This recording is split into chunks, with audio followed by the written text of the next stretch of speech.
Welcome back to the deep dive.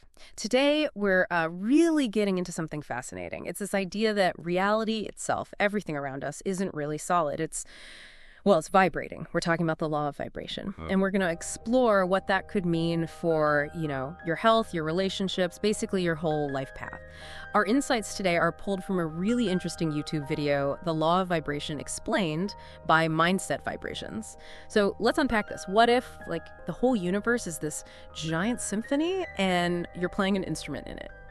Constantly. That's a great way to put it. And what's really compelling, I think, is how this idea, which is actually quite old, is being looked at in a modern way, suggesting it has this profound influence on our day-to-day lives. It really makes you think differently. It really does. Okay, so the core principle, the absolute foundation of the law of vibration. It sounds simple, maybe, but it's huge. Everything vibrates, everything moves, everything resonates, absolutely no exceptions. Think about it. Tiny particles, the stuff scientists talk about. They're vibrating. Huge galaxies, same thing. Even things that look totally still, like this desk or a rock. They're vibrating too. It's just at frequencies that, we can't see or feel directly. Exactly. And that difference in vibration is why things feel different. Why a rock is hard and water flows. It's the frequency of their particles. Right. So everything is basically just energy showing up in different vibrational states. And this is where it starts getting really interesting for us personally. And if you zoom out, if you connect that to the bigger picture, it points to a universe that's way more dynamic, more interconnected than we usually imagine. The idea that solid stuff is kind of an illusion of vibration that fundamentally changes how we might see reality. It's not just physics. It's like the bedrock for everything we experience. Totally. And everything includes us, right? We humans are these incredibly complex bundles of vibrational energy. And here's the kicker. Our internal state, what we're thinking, what we're feeling, even how healthy our body is, all of that influences this sort of energetic signature we give off. It's our vibe, you could say. Yeah, exactly, our vibe. And our brain, it's this amazing network, right? All the electrical signals zipping around. The video suggests it's less about the brain creating thoughts from nothing and more like it's tuning into and broadcasting them. So each thought, each emotion we feel, it sets up a specific vibration. It affects our overall frequency. So, okay, what does that actually mean for us day to day? Well, it brings up a really important question, doesn't it? If our inner world, our feelings and thoughts directly impacts our reality through these vibrations, then how much control do we actually have? Thinking about our feelings, not just as, feelings, but as measurable vibrations, that really puts the focus on personal agency. How much can we shape our own experience? It totally shifts the perspective, right? The source really dives into the real world stuff, how this impacts your health, your relationships, your personal growth. The idea is the frequency you're operating on. It directly influences what kind of experiences and people you attract. If you're constantly in a state of, say, fear or worry, those lower, heavier vibrations, the video suggests you might find yourself stuck in negative patterns, maybe missing opportunities or relationships feel strained. A kind of self-perpetuating cycle. Exactly. But on the flip side, if you intentionally cultivate positive vibrations, things like gratitude, feeling excited about things, genuine kindness, that higher frequency can attract positivity, better opportunities, maybe healthier connections, more flow in your life. The analogy used is tuning a radio, you've got to dial into the frequency you want to hear. Except here, you're both the radio and the broadcaster. And what's fascinating there is how emotions are framed.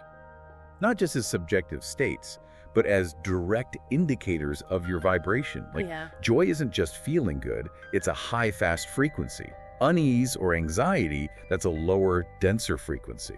So your emotions become this kind of vibrational feedback system. That's it, they're signals. And because they're signals, if we pay attention, we can actually change them consciously. The video gives a neat little exercise. Notice someone who seems down or negative. Try shifting the energy. Maybe mention something genuinely positive. Tell a light joke. Give a real compliment. You can often literally see their vibration shift, even just a little. Their whole demeanor changes. You feel it change. Yeah. And you can do that for yourself, too. If you're feeling low, stuck in a funk, you can consciously choose a different thought, focus on something good, change your physical state, even. It reminds me of that Viktor Frankl quote, about the space between stimulus and response. Yes, a powerful one. Right. In that space is our power to choose our response. He didn't use the word vibration, but it's the same idea, isn't it? You choose the frequency. And it's not just us, our environment vibrates too. Think about the energy difference between a loud, chaotic place and a quiet forest. Oh, definitely. You feel that immediately. Totally. So the advice is pay attention to how places make you feel. If a place feels off or uncomfortable, maybe its frequency isn't aligned with yours right now. Seek out places that feel good, that lift you up. Okay, so how do we really use this to align with what we want in life, our goals, our desires? Well, connecting this back goes beyond just feeling better in the moment, right? Yeah. It implies we're actively involved in creating our reality through these choices. It's about consciously participating. It's a pretty empowering thought, I think. It really is. So working with the law of vibration isn't just about knowing the theory, it's about practice. It's about consciously, deliberately aligning your own frequency with what you want to experience. The source talks about techniques like visualization, really feeling the goal as if it's already real, focusing your energy there. You're basically trying to become a vibrational match for your desire. Or resonating with it. Exactly. Yeah. And this naturally folds in the law of attraction, as the video explains. You don't just attract what you want, you attract what you are, vibrationally speaking. The experiences, the people, the situations that match your dominant frequency tend to show up. And understanding this, it can feel incredibly freeing. You're not just, a cork bobbing on the ocean of circumstance. You can actually influence the currents by adjusting your own vibration. And nature. The source mentions how spending time in nature can help recalibrate us.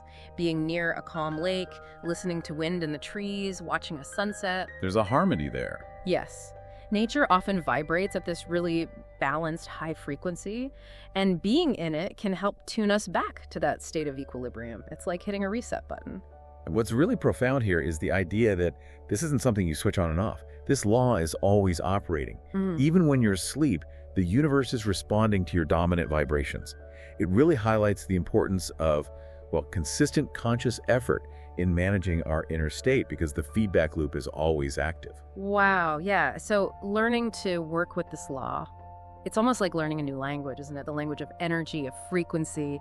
And as you get more fluent, you gain this incredible ability to express yourself more fully, create things, navigate challenges differently. Your whole perception starts to shift. You see things, your thoughts, emotions, life events, the universe, not as random bits, but as this amazing interconnected web of vibrating energy. A tapestry. Yeah, a tapestry. And the core message seems to be, if you can gain some mastery over your own vibration, you gain mastery over your life. It takes conscious effort, for sure, but you can tune yourself towards positivity, health, abundance. So, thinking about all this, what does it mean for the journey each person listening is on right now? That leads to a bigger question, I think. One that goes beyond just individual benefit. If raising our own vibration, finding that inner harmony, also contributes to a more harmonious world overall, then what's our part, individually and maybe even collectively, in this huge cosmic symphony? It makes you consider our shared energetic impact. That's a beautiful and really expansive thought. Knowing this, understanding the law of vibration, it really empowers you, doesn't it? It means you're an active participant in creating your reality in every single moment. Absolutely. So as you explore this, as you learn and practice vibrating higher, maybe hold on to that wisdom from the source video. You are not just a drop in the ocean, you are the entire ocean in a drop. Makes you think, doesn't it? What melody are you choosing to play? What kind of symphony will you help create?